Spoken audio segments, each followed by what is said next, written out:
હમણાં 2 દિવસ 5 દિવસ પહેલાની એક ઘટના, આપણે મુકેશભાઈ આવ્યા છે, મુકાલાલ ચમનભાઈ મુકાલાલ કોઈ આવ્યું છે? નથી આવ્યા. અહીંયા જ બાજુના એક ગામમાં, હવે હું ક્યાંનું કહું છું એ તમે સમજી ગયા, દાઢી મૂછ્યું કમ્પ્લેટ રાખીને એક સરપંચ 5 વર્ષ છૂટાણા હરેશભાઈ કેળે બેડે બધું લટકાડીને આવે, જાણે કોકને એમ થાય ખંડણી માંગવા આવ્યા છે, સરપંચગીરી કરવા એને ધરાય ધરાય આમ આદમી પાર્ટી થી વાંધો, એને વાંધો આમ આદમી પાર્ટી થી નહીં, એને વાંધો મારી આ રહી કે આ મારા ગુરુ ને ગાળ્યું છે. હવે એના ગુરુ એવું કે તમે ભલે બોલતો વાંધો નહીં, કે ના ના એ કે તમને આમ બોલે, એટલે ગુરુ નો વાંધો નથી, તમને હું વાંધો. ગુરુ ને ખબર છે કે આ છોકરા હું મોટા થઈ ગયા, હવે બોલે ભેગું થાય એવું નથી. અને અત્યારે આપણને સાંભળું થાય છે એ આપણને ખબર છે, દાવા સાથે ખબર છે કે આપણને સાંભળે છે. આજ એને નીંદર રાખી રાત આવવા દઉં ને તો રાજુ ગરબડા મળી જાય. 4-5 દિવસ પહેલા, આમ તો પહેલા જયારે ગોપાલભાઈ ઇટાલિયાનું નામ જાહેર થયું ત્યારે ગોપાલભાઈ ના જૂના વિડીયો લઈ આવે. ગોપાલભાઈ આમ કીધું, ગોપાલ ઇટાલિયા આમ કીધું, હિન્દુ વિરોધી છે, લોકડું ઢીકડું છે, આ બધું કર્યું. હા ઈ જ બધાને ખબર છે કે આ કોનું કે છે. તો ગોપાલભાઈ વિશે અનાપ શનાપ ખૂબ બોલવાનું ચાલુ કર્યું. ગોપાલભાઈ જીતી ગયા. અહીંયા ગામમાં શરતો મારી દીધી, ગોપાલ ઇટાલિયા ન જીતે કે ગોપાલભાઈ જીતી ગયા, શરત હારી ગયા, હામા વાળાને પૈસા ન દીધા. પછી દિલ્હીની અંદર આમ આદમી પાર્ટી આવું કામ કર્યું, તેવું કામ કર્યું, પંજાબમાં સારું કામ નથી કર્યું. વાંધો માત્ર માત્ર એટલો રાજુ કરપડા વાંધો, એટલે આમ આદમી પાર્ટી ખરાબ. અને રાજુ કરપડા કોઈ બાપે મારે વેર નહીં, ઓલા હાઈવે વાળા આ બાજુ કંપાળિયા પાટી વટીને આવતો બંધ કરી દીધો ઈ વેર. ધીમે ધીમે બાઉન્ડ્રી નક્કી થતી જાય છે. અમે સ્ટેશન સુધી આવી ગયા, સ્ટેશન થી આ બાજુ નહીં, ઓલી બાજુ આપણે કરી દઈશું. ઇનપા મહેન્દ્રસિંહ ગઢા જ બેઠા છે કે આ બાજુ આગળ નહીં જવાનું, વહાણ પ્રાર્થના કરીએ.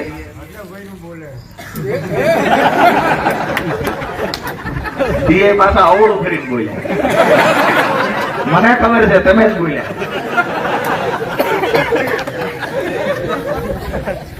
આજે ખરેખર બધાના ચહેરા ઉપર એટલો બધો આનંદ દેખાય છે, મને તો એવું લાગે છે બધા વાકે હતા, કોણ આવે નાનો પુકાર. પણ ખરેખર કંસનો વધ નક્કી છે, કાનાનો જન્મ થઈ ગયો. ઈ ભાઈએ આમ આદમી પાર્ટીનું ખરાબ બોલવાનું ચાલુ કર્યું, દિલ્હીનું પંજાબનું બધું ખરાબ બોલે જાય, લખે જાય. કોક મોકલે ને એટલે સીધું શેર કરી દે, લખતા ન આવડે લાંબુ. હવે એમાં એક વિડીયો આવ્યો, આ વરવી વાસ્તવિકતા, કોઈ આમાં ખોટી વાત નથી. એમાં એક વિડીયો આવ્યો, આમ આદમી પાર્ટીના વખાણ થતા હતા, આમ આદમી પાર્ટી જિંદાબાદના નારા લાગતા. એ વિડીયો જોતા જોતા એ ભાઈ થી ભૂલમાં ફેસબુકમાં પોસ્ટ થઈ ગયો. બીજા એક એમના સંબંધીએ ફોન કર્યો કે આમ આદમી પાર્ટીના વખાણ થાય વિડીયો તમે શેર કર્યો છે, કે શું વાત કરે તો કે હા જોઈ લો. એને જોયું તો હા, પાછો ફોન કર્યો કે ડિલેટ કેમ કરાય, મને આવડતું નથી. બોલો કે હું તમને શીખવાડું, પણ જો ફાવે તો એને ફોનમાં શીખવાડ્યું. એને પાછું મને કીધું કે મારી યાર આવું થયું, મને ફોન આવ્યો તો કે મેં શીખવાડ્યું પણ એમને આવડ્યું નહીં, ડિલેટ કરતા આવડ્યું નહીં. ડિલેટ કરવામાં કઈ થોબો મૂસ્યું હોય, ડિલેટ કરતા આવડે, ટેકનોલોજી આવડે એવું જ હોય નહીં. કેડે રિવોલ્વર ટીંગાડો એટલે ટેકનોલોજી આવડી જાય આવું જ હોય ને. એમાં ભણવા જવું પડે ને, તેથી ઈવડાઈ ક્યાં ગયા.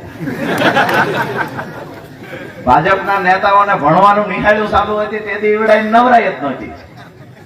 એ તેથી આયોજન કરતા હતા, ગ્રાન્ટ માંથી ચોરી કેમ થાય, ઘરેથી ભણવા મોકલે નિહાળે ને ક્યાંક આવી ચોરીના આયોજન કાવતરાઓ તેથી બનાવતા. નાના હતા તેથી, અને મોટા થયા એટલે રોડ ખાવા માંડ્યા, બાથરૂમ ખાવા માંડ્યા, લોઢા ખાય, નાળા ખાય, હરિયા ખાય, બધું ખાય, અને પથરી ન થાય, બધું પાચન થઈ જાય.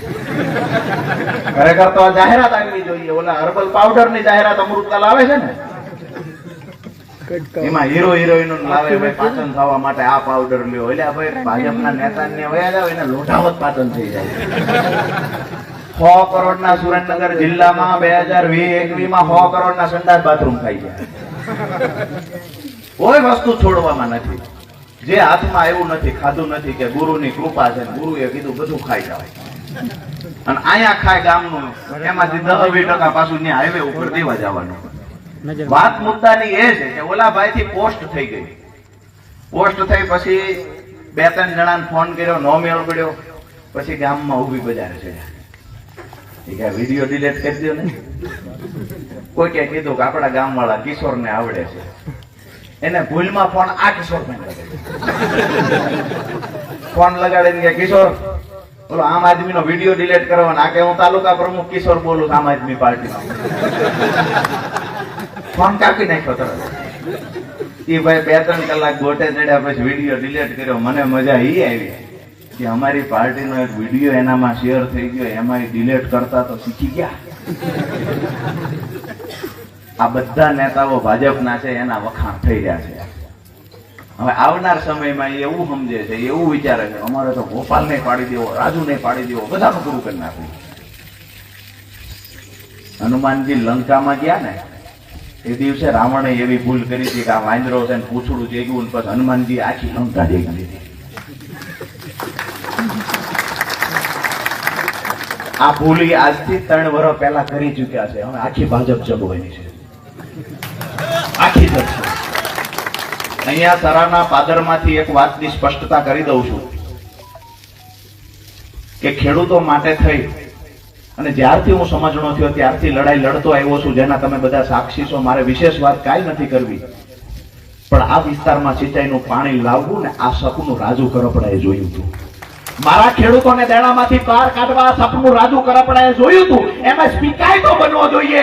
આ સપનું રાજુ કરપડાએ જોયું હતું. ગુજરાતના રાજકારણના ઇતિહાસમાં પહેલી વખત 300 ના સ્ટેમ્પ પર લખીને રાજુ કરપડાએ આપ્યું તો હું ચૂંટણી જીતીશ તો આ વિસ્તારને સિંચાઈનું પાણી ગામડે ગામડે પહોંચાડીશ, નહીતર મારી પર છેતરપિંડીનો કેસ તમામ મતદારો કરી શકશે.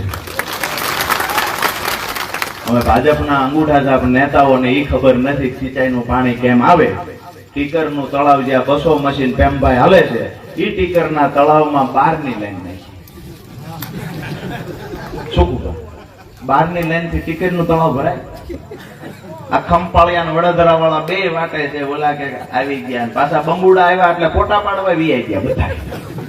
ઓલા ખટારા ઉતરતા ફોટા પાડ્યા. એ ન પૂછ્યું કયું તળાવની કેવડી કેપેસિટી ઓલા એન્જિનિયરોએ બનાવટ કરી, કયા કેવી રીતના પાઇપ છે, કેટલા MM ના છે, કાંઈ ન પૂછ્યું.